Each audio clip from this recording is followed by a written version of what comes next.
got a new coach on staff. I guess how quickly did that process have to move? I mean, obviously it moved quickly, but Yeah. I guess why make it move within the next 48 hours?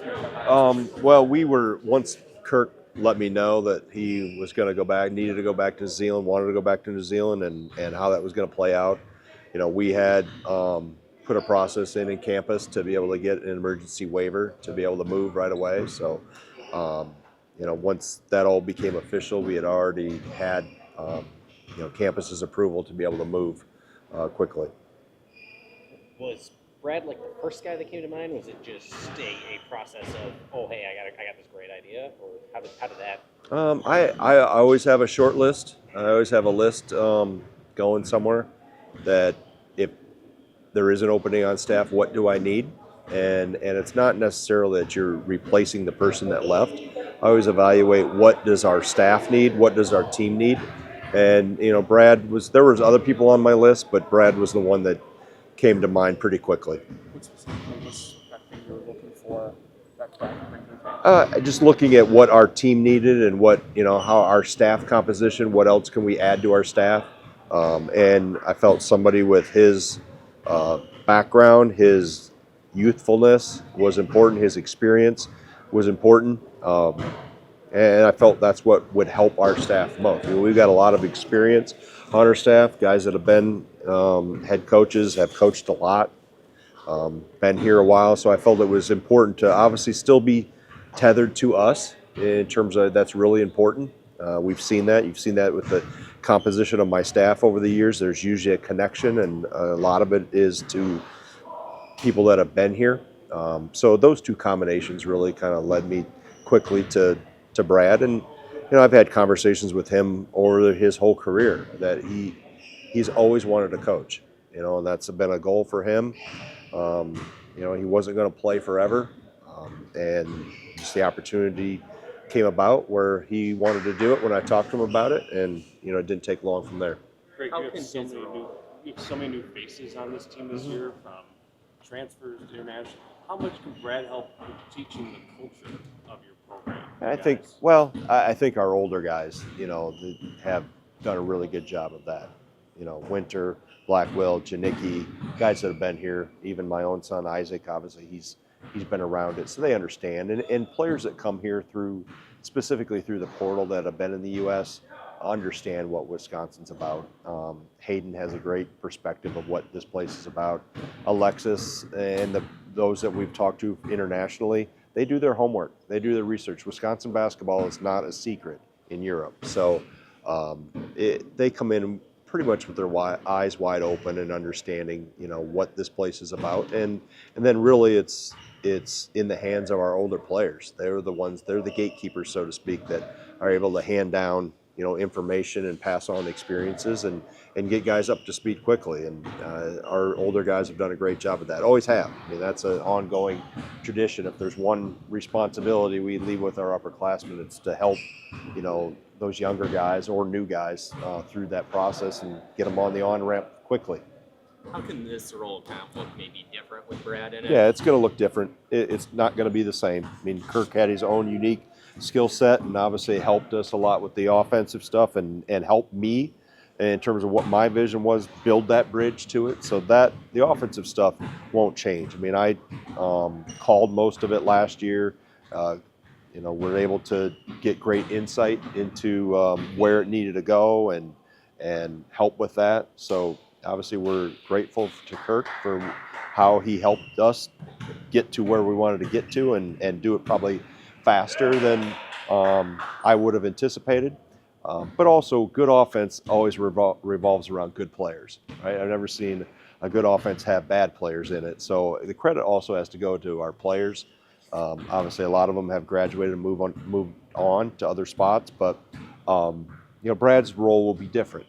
Brad brings a different perspective as a player. So I think he can help us in a lot of ways with, just helping with communication with players and relationships with players. And I think he'll be dynamite on the road recruiting. I mean, he's got a phenomenal personality and a phenomenal eye for talent.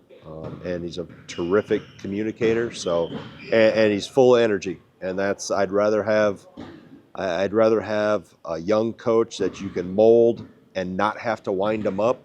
I'm going to have to, maybe settle Brad down a little bit, which I'd much rather have it that way than, have someone that I have to constantly motivate and push. And not that Kirk was great in his own right in his path of what Kirk did. Brad's going to create his path of what Brad can be as a coach. You still hope to recruit internationally? Oh yeah. Yeah. And that isn't. It's the way of the world now. It's the way of the world, and really, what opens doors internationally? International players coming here, and success, and you're missing the obvious. Winning, yeah, that's success, and Money. okay, bingo. Okay, NIL. It's not coincidental that the doors open for everybody. Not just talking about Wisconsin. You look across the country, that's opened the door. Touch on that topic of NIL. Mhm. Last year, you guys made a big effort to, acquire more resources. You said you'd been able to triple the year before. Where are you guys kind of standing there, and how much growth and what really goes into the whole process throughout the offseason? A lot of what goes into it is a lot of generosity from a lot of people that really care about this place, that are deeply tied to us. I mean, us meaning the whole program and relationships, and whether it's been personal relationships that I've known forever or people that have come on board here recently. It's a relationship and the ability to really communicate with people how important that is. So yeah, it's continued to grow. It's grown immensely. I think the biggest question is where does it go from here now that revenue share is in play, and what is the landscape in addition to revenue sharing? That's the next phase that we've got to figure out, and I think everybody across the country is trying to figure that out. But we've had great support, and I can't thank people enough. But it's also been a lot of time, with our staff. Whether it's meeting with people, doing events with people, connecting. We've tried to be very intentional about reaching out and spending time with people and making sure they understand how important this is to our program to sustain the success we've had, but also how much we appreciate their commitment, because they want to see us be really good. You had a line in the release about Kirk and Brad that you were eager to find ways to keep Kirk involved in what you were building. I guess, Yeah, what do you mean by that? Well, I mean, if there's a point, obviously he's going to be 7,000 miles away, and I completely understand, between family that wasn't going to make the permanent move here, wanted to stay in New Zealand as much as possible, and these business aspirations of what he's already acquired business-wise. Really, that was his future, and that was his dreams, and his passion was in the private business, specifically in New Zealand. So, Kirk will always be one phone call away if we need me. But in terms of the position that Brad came in to fill, I needed boots on the ground here. I need an extra guy in the foxhole, so to speak, with us every day, and up in our office helping us with things, and obviously transcends to the floor. So Kirk wasn't able to do that. So this position is created to have in person and here in a full-time position. So Kirk will help out however he can remotely. I'm sure he'll be watching practices and watching games, and he knows how to get a hold of me, and I know how to get a hold of him. With Brad, where have you seen him maybe grow the most since his playing career? Well, since his college playing career. Yeah, I mean, I think he's always been mature. I've always said he's one of the best leaders I've ever coached, and he was like that from day one. I think he understood, or he learned as he came through his career, that you have to lead in different ways based on the people in front of you you're trying to lead. So for him, it's a matter of just continuing to grow that and learn. That's what I talked to him about. This is going to be a lot of learning and soaking, being a sponge, soaking things in, asking a lot of questions, and then you have to.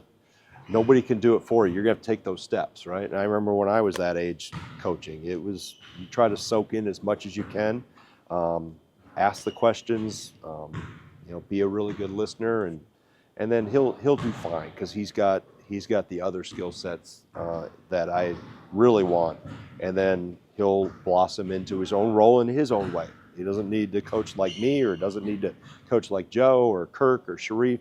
He needs to coach like Brad could coach and be himself. What have you seen from Peyton and Alexis since they've gotten on campus? Yeah, I mean, two guys that if I lined them up and had you watch us play and you didn't know what year they were in, you would not say freshmen. Just the maturity they play with, you can tell their experience. You know, that's so huge with international recruiting. That the level they play at and the competition they see on a consistent basis, and the training and development they get. I mean, those two guys have come in.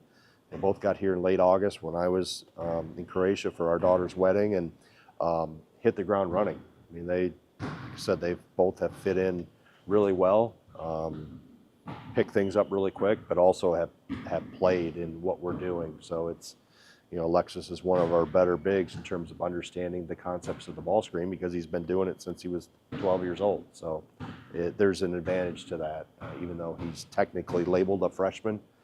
Him and both Hayden's experiences that they've had are beyond likely what a U.S. freshman would have. Coach, for someone of your experience, what is the growth and learning curve of a head coach kind of year by year, and where do you kind of go to in the offseason? Maybe this offseason? Well, I watch a lot of film, you know, and specifically maybe not us.